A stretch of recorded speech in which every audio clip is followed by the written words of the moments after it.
வணக்கம் ஆனந்தி. ஒகேனக்கல் காவிரி ஆற்றில் நீர்வரத்து வினாடிக்கு 65,000 கன அடியாக அதிகரித்துள்ள நிலையில சுற்றுலா பயணிகள் குளிப்பதற்கும் பரிசல் சவாரி செய்வதற்கும் மாவட்ட நிர்வாகம் தடை விதிக்கப்பட்டுள்ளது. குறிப்பாக கேரளா மாநிலம் மற்றும் கர்நாடகா காவிரி நீர்பிடிப்பு பகுதிகளில் ஆங்காங்கே பலத்த மழை பெய்து வருவதன் காரணமாக கர்நாடகா மாநிலத்தில் உள்ள கபினி மற்றும் கிருஷ்ணராஜ சாகர் ஆகிய இரு அணைகளுக்கும் நீர்வரத்து மீண்டும் அதிகரிக்க தொடங்கியுள்ளது.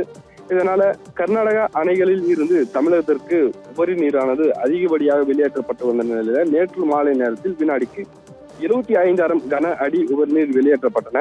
மேலும் இந்த உபரி நீர் வெளியேற்றம் தற்போது அதிகரித்து வினாடிக்கு 95,000 கன அடி உபரி நீர் வெளியேற்றப்பட்டு வருகின்றன.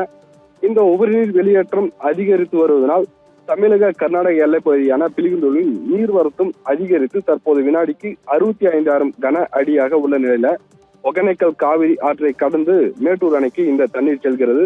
இதனால் சுற்றுலா பயணிகள் பாதுகாப்பு கருதி ஒகேனக்கல் காவிரி ஆற்றில் மற்றும் அருவி பகுதிகளில் குளிப்பதற்கும் பரிசல் சவாரி செல்வதற்கும் மாவட்ட நிர்வாகம் தடை உத்தரவு பிறப்பித்துள்ளது.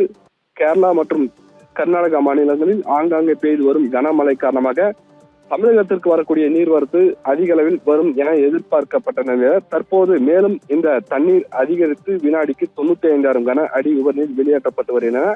மேலும் இந்த உபரிநீர் அதிகரித்து வெளியேற்றப்படுவதற்கான வாய்ப்புள்ளது. இந்த நிலையில தான் இன்று ஞாயிற்றுக்கிழமை விடுமுறை நாள் என்பதனால காலை முதலிருந்தே ஏராளமான சுற்றுலா பயணிகள் ஒகேனக்கல் சுற்றுலா தலத்திற்கு வருகை புரிந்து வந்தனர்.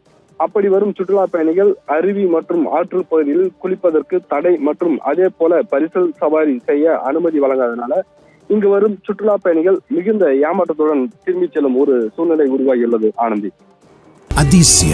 அதிசயங்களின் ஆரம்பம். அதிசயம் நடக்கும் நிச்சயமா.